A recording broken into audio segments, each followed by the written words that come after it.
Analisis, Xi Jinping menghancurkan sendiri fraksi industri militer, dan PKC sudah runtuh.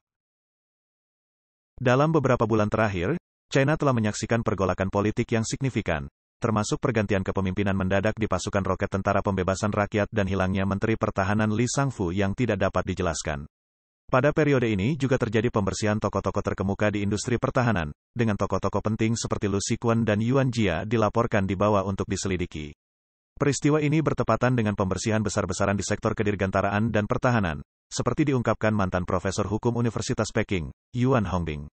Pada saat yang sama, telah terjadi penahanan terhadap pejabat militer, termasuk 2 jenderal besar dan tokoh tinggi lainnya, yang menunjukkan adanya perselisihan internal di dalam Partai Komunis China.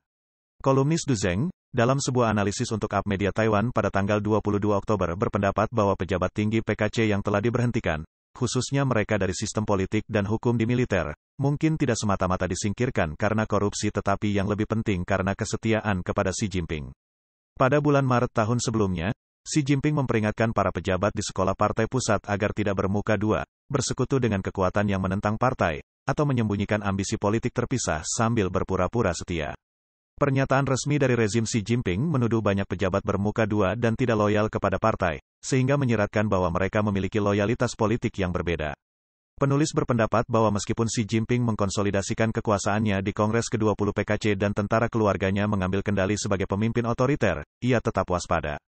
Dalam konteks ini, penekanan Xi Jinping pada perjuangan dan revolusi diri telah menjadi bentuk pertikaian di dalam kelompok yang disebut sebagai tentara keluarga Xi. Hal ini termasuk faksi industri militer yang dikembangkan oleh Xi, yang pasti menjadi sasaran pembersihan ini.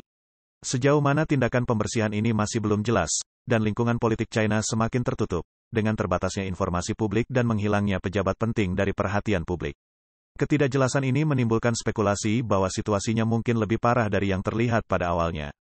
Kolumnis Du Zeng percaya bahwa, jika kita melihat situasi di mana jenderal militer dan pejabat tinggi industri militer terpuruk, jelas bahwa Partai Komunis China telah mengalami keruntuhan besar. Dalam situasi ini, kebencian Partai Komunis China terhadap Taiwan kemungkinan besar seperti macan kertas, secara eksternal terlihat kuat namun secara internal lemah.